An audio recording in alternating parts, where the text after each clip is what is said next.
Hi hello नमस्ते good morning Shri Swami Samarth.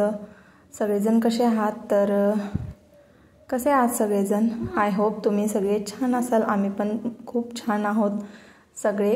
आणि आज सकाळी सकाळी व्लॉगला सुरुवात करते कारण ना आज आहे आयुषचा रिझल्ट आणि आज आम्हाला लवकर स्कूलमध्ये जायचं होतं। तर आता वाजले सकाळचे 7 आणि आता सगळी कामं वगैरे झालेत। माझ्या आता नाश्ता बनवते।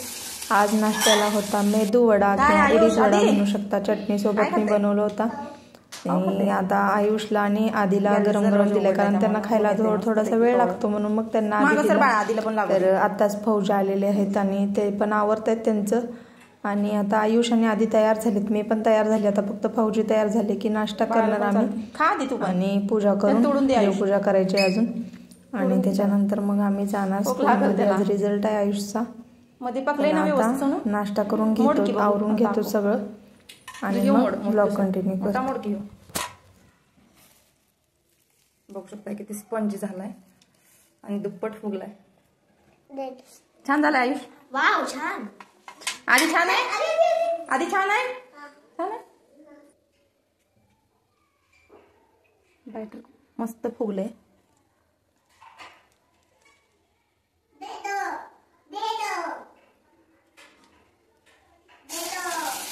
पाणी लावलं ना हाताला व्यवस्थित वडा सोडायला। चला तर आयुष आणि आधी तर खाता येत, आता आमच्या दोघांच्यासाठी मी पटकन बनवून घेते आणि नाश्ता करून मग पटकन निघता येईल। तर सगळ्यात आधी तर हा व्हिडिओ गुढीपाडव्या दिवशी अपलोड होणार आहे। तर हा सगळ्यांना गुढीपाडव्याच्या आणि मराठी नवीन वर्षाच्या हार्दिक हार्दिक शुभेच्छा। पप्पांचा आवृत्ती तर अजून। हॅलो नमस्ते गुड मॉर्निंग सगळ्यांना।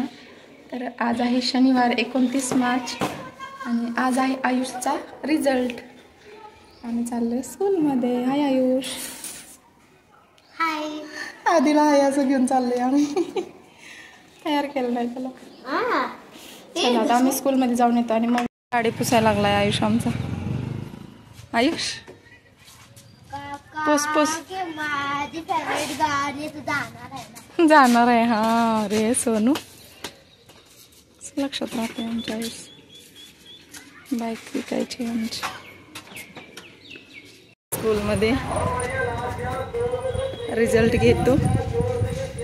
तर आता असं अलाउड नसतं व्हिडिओ वगैरे करायला, पण तरी पण मी एक मेमरी म्हणून एक छोटीशी क्लिप मॅम आणि आयुषची कॉन्व्हर्सेशनचं क्लिक केली, शूट केलं आणि हा तिथे फोटो काढला होता आम्ही आणि एक मॅमसोबत पण काढला कारण एक छानशी मेमरी आमच्यासोबत। आता वाजले संध्याकाळचे 6:45 सकाळी आम्ही 8 वाजता व्लॉग सुरू केलता, पण त्याच्यानंतर आम्ही आवरून नाश्ता वगैरे केला आणि स्कूलमध्ये गेलो। स्कूलमध्ये गेल्याच्या नंतर रिझल्ट वगैरे घेतला, सगळ्या टीचर्सना भेटलो कारण आता याच्यानंतर काही भेट होणार नव्हती म्हणून मग आम्ही सगळ्या टीचर्सना भेटले मी।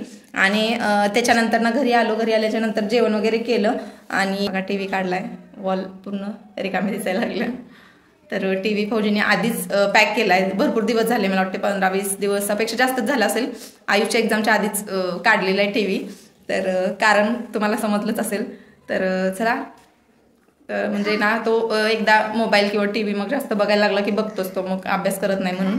आणि आयुषचा रिझल्ट तसा आम्हाला आम्ही थोडंसं सॅटिस्फाईड नाही आहोत कारण ना खूप कमी मार्क्स पडले त्यावेळेस त्याला। मागच्या वर्षी 92% पडले होते, यावर्षी एकदमच 9%नी खाली आलाय तो। समजून जा तुम्ही किती पडले असतील। तर खूप त्रास। आणि कसं झालं इथे आल्या म्हणजे इथे ना यावेळेस त्यांनी वर्षभरच जास्त म्हणजे असं अभ्यास केला नाही, त्यामुळे मग आधीच्या जे एक्झाम्स होत्या त्यामध्ये मार्क्स म्हणजे ठीकठाक होते, कमी होते म्हटलं तरी काय हरकत नाही। आणि पण फायनल पेपर खूप छान केला त्यांनी।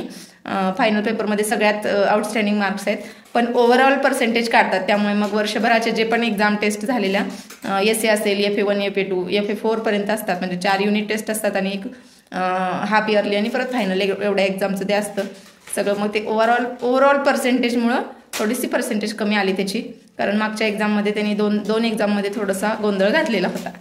तर चला काही हरकत नाही, पर्सेंटेज किंवा मार्क्स महत्त्वाचे नाहीत। पोरांना आपल्या किती येतंय, काय येतंय आणि त्यांना काय नॉलेज आहे किंवा किती समज आहे हे महत्त्वाचं। तर चला तर आमचे काल रात्रीच म्हणजे बोलणं झालं होतं याबद्दल, म्हणजे पर्सेंटेज डझंट मॅटर।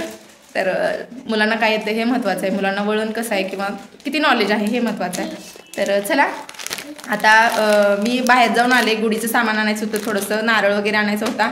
आणि इथे ना मी गुढी उभा करते. जर तुम्ही मागच्या वेळेसचे जर ब्लॉग बघितले असतील तर गुढीचं सगळं मग ते हार फक्त आता मला बनवायचा आहे, गाठींचा हार असतो तो. तर चला, आता मागच्या वेळेस मी शेअर केलं होतं तुमच्यासोबत, पण म्हणलं की अजून एकदा याच ब्लॉगमध्ये तुम्हाला थोडंसं दाखवते मी कशी बनवते ते. तर मागच्या वेळी मी डिटेल रेसिपी केली होती गाठीच्या माळीची.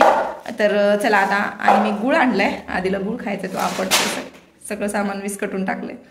तर चला आता, आणि ब्लाऊज पीस पण आणायचा होता, कारण गुढीला आम्ही इकडे छोटी गुढी उभारतो, त्यामुळे मग साडी लावता येत नाही. मग साडी लावली की पूर्ण ते खाली पर्यंत येतं, त्यामुळे मग मी पीस लावते. जर तुम्ही आधीचे आता 2 वर्ष तुम्ही जर बघितलं असेल ब्लॉग तर तुम्हाला समजलंच असेल.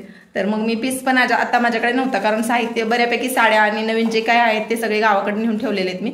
म्हणून मग म्हणलं एक नवीन पीस आणला, आणि बाकी पण सामान, हार वगैरे, फुलं आणली, हार नाही आणला, फुलं आणली.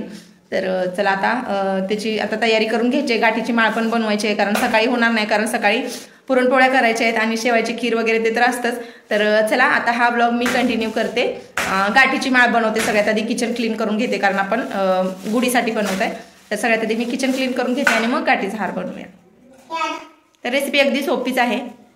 तर आता इथे मी स्टीलचं पातेलं घेतलं आहे. तर यामध्ये तुम्हाला थोडंसं काळं दिसत असेल, कारण ना मी एक दिवशी यामध्ये भात केला होता आणि ते करपला.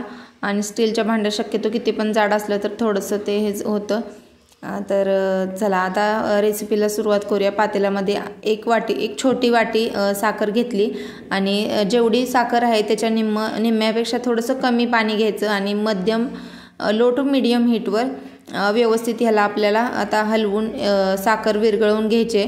जसा पाक करतो ना त्याच पद्धतीनं विरघळवून घ्यायचे. यामध्ये मी 1 चमचा तूप घातलेलं आहे, साजूक तूप घरचं. तर त्यांनी ग्लेज खूप छान येते, आणि ताटाला तूप लावून आधीच ठेवलं होतं.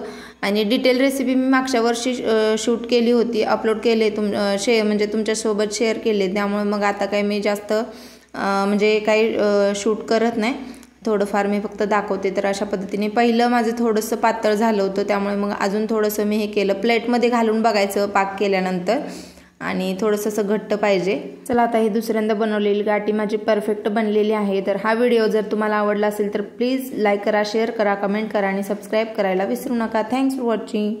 Bye bye.